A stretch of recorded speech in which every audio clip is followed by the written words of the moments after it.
Memiliki produk layanan finansial tidak akan berkembang jika tak memiliki standar yang tinggi bertaraf internasional. Hartanah Group berdiri untuk memberikan layanan pengelolaan kekayaan berdasarkan standar itu dengan prinsip manajemen risiko. Saya akan berbincang dengan Chief Investment Officer dari Hartanah Group, Abraham Lembang.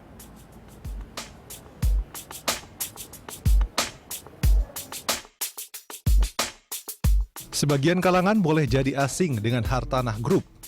Mengklaim diri sebagai satu-satunya marketplace franchise di Indonesia, Hartanah Group membantu siapapun menjadi pemegang saham.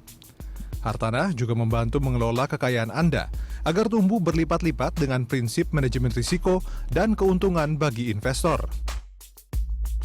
Hartanah Group memiliki 3 lini bisnis, yakni dengan nama Koperasi Hartanah, Hartanah Cerdas Bangsa, dan Hartanah Properti. Salah satu sosok penting di balik perusahaan ini adalah Abraham Lembang. Jabatannya di sini sebagai Chief Information Officer atau CIO Hartanah Group.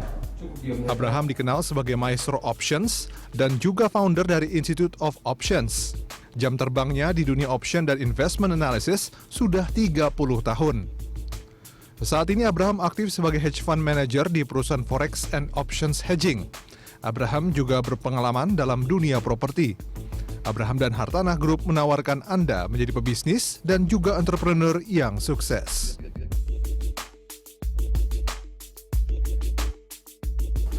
Saat ini saya sudah bersama dengan Abraham Lembang, Chief Investment Officer dari Hartanah Group. Pak Abraham, terima kasih banyak sudah bersama kami di Show Talk. Ini kalau kita bicara soal Hartanah Group, ini belum banyak sebetulnya orang yang tahu. Tapi ternyata ini adalah boleh saya sebut sebagai sebuah perusahaan yang lini bisnisnya itu ada beberapa, bukan hanya satu. Betul. Oke, ini berdiri sejak sudah 3 atau 4 tahun lalu. 3 dan 4 tahun yang lalu. Oke, perkembangannya hingga saat ini bagaimana Pak Abraham? Ya cukup bagus. Ini anugerah Tuhan karena musim krisis ini banyak perusahaan yang rugi bahkan tutup. Oke. Bukan yang di masa kecil-kecil. pandemi sekarang maksudnya. Pandemi gara-gara ini bisnis bukan turun begitu pelan-pelan tapi screech stop. Oke. Banyak tiba-tiba.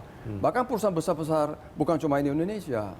Di seluruh dunia mengalami penurunan. Itu terbukti dari indeks saham di Indonesia 3 bulan lalu drop short. Ya, di Maret ya. Nah, itu drop, bukan cuma Indonesia, di Amerika lebih parah lagi, turun 40%.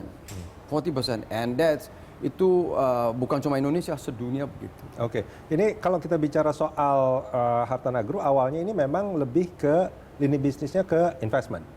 Ya, keuangan. Keuangan. Jadi seperti koperasi, trading, trading finance group, seperti itu. Oke. Nah, di masa pandemi seperti sekarang, ini apakah apalagi setelah ada kejadian di bulan Maret, drop begitu tajam gitu kan? Apakah investor saat ini masih cukup percaya diri untuk melakukan investasi? Ya, banyak investor yang menarik diri, bahkan panik, ya. Sebetulnya kita jauh-jauh sudah siap.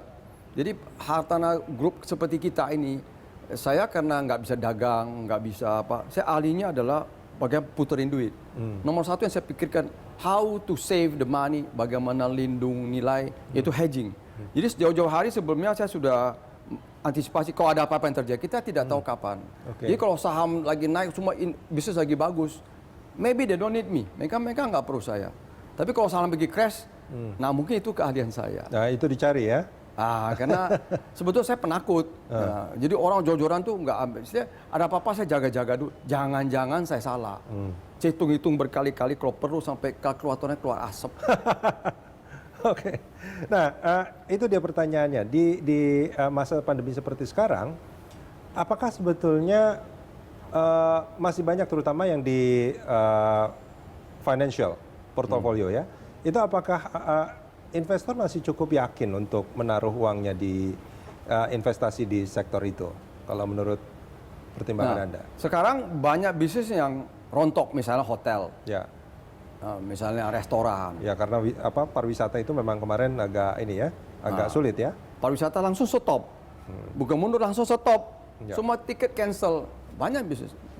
Di dalam saya tadi ada tamu dari airline, juga setengah mati sekarang. Ada airline yang bahkan dari sekarang dia kerja sampai 15 tahun ke depan hanya untuk bayar hutangnya aja loh. Nggak cerita untung lagi. Seperti kata bos Alibaba bilang, sekarang jangan pikir keuntungan, bisa hidup aja udah bisa survive, itu sudah quite lucky. You're quite fortunate oleh gitu. Namun di dalam keadaan kondisi begini, ada nggak bisnis yang booming? Ada. Misalnya Zoom. Zoom oke. itu, Ya. kalau nggak ada pandemi, siapa yang mau pakai Zoom? Ya kan bisa ketemu-ketemu.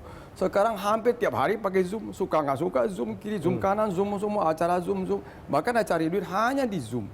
Sahamnya naik 100% dalam 6 bulan. Ada nggak bisnis yang 6 bulan terakhir naik 100%? Ada.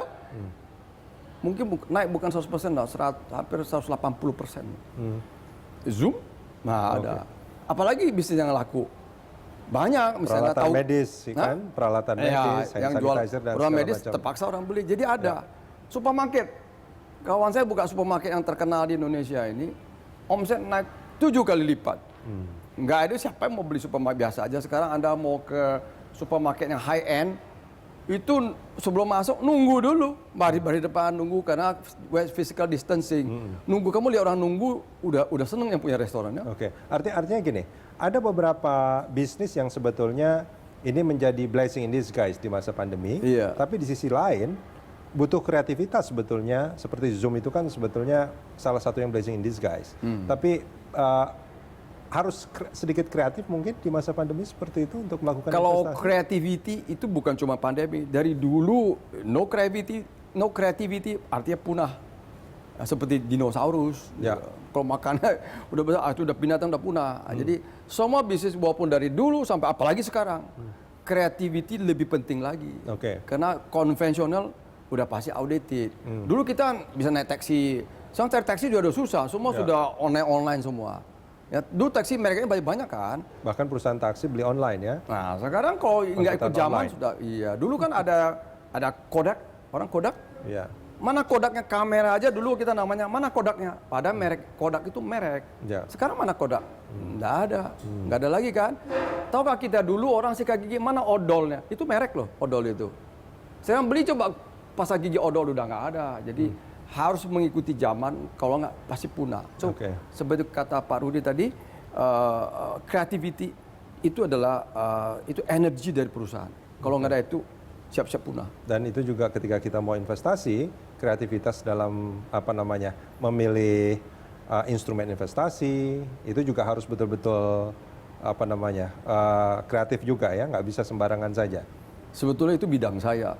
Orang kok bisa dagang bakmi, distribusi, itu nggak mudah. Bikin pabrik gede-gede, Oke. kelola 10.000 pegawai, nggak gimana caranya saya nggak tahu. Oke. Saya nggak punya kemampuan seperti itu. Untung Tuhan kasihan sama saya dikasih anugerah, bisa analisa investasi. Kalau Anda mau berinvestasi tanah, ruko, apartemen, forex, saham, option, atau bitcoin, atau kripto, itu dunia saya. Oke. Karena saya nggak bisa di dunia itu. Oke. Kalau Hartana Group sendiri, Pak Abraham, ini sebetulnya lini bisnisnya apa saja? Main business adalah seperti pialang berjangka. Oke. Jadi seperti orang kalau main forex futures, gold futures, kemudian adalah CPO, itu yang multilateral, yang bilateral. Dan kita perusahaan TRFX ini terdaftar di Bapepti, Badan Pengawas Perdagangan Komoditi Indonesia. Oke. Kalau kita lihat di websitenya itu kan ada juga properti juga di sana. Properti bukan di sini ya, di bidang grup Hartana itu ada bidang pialang, ada juga properti development. Oh, oke. Ya. Terus ada koperasi? Ada koperasi simpan pinjam. Oke. Orang mau titip uang, orang mau pinjam, Oke. pakai collateral. Oke. Terus selain itu juga ada semacam pendidikan untuk financial literacy. Betul. Jadi kita mau didik Indonesia ini untuk jadi negara kalau mau maju, jumlah persentase dari penduduknya untuk jadi entrepreneur harus minimum 4 atau 5%. Seperti Singapura sudah mencapai 5% lebih dari penduduknya yang jadi pengusaha. Oke. Sedangkan Indonesia saat ini yang jadi pengusahanya 1,65%. Masih jauh di bawah standar. Idealnya penduduk Indonesia harus 2%. Karena penduduk Indonesia sangat beragam dan Indonesia sebetulnya negara paling kaya di dunia. Oke. Satu paling kaya di dunia. Kita bodoh-bodoh aja tutup mata minimum 2 paling kaya di dunia. Nggak usah ngapa-ngapain. Karena hartanya Tuhan sudah anugerahkan begitu banyak, ikannya, tambangnya, itu luar biasa. Itu segede Eropa loh kita nih. Segede Eropa. Bayangkan negara Belanda itu kecil bisa hidup, apalagi segede ini. Oke. Pak Abraham, kita jeda sebentar. Kita akan lanjutkan di segmen berikut. Pemirsa jangan kemana-mana, CEO Talk masih akan kembali usai jeda.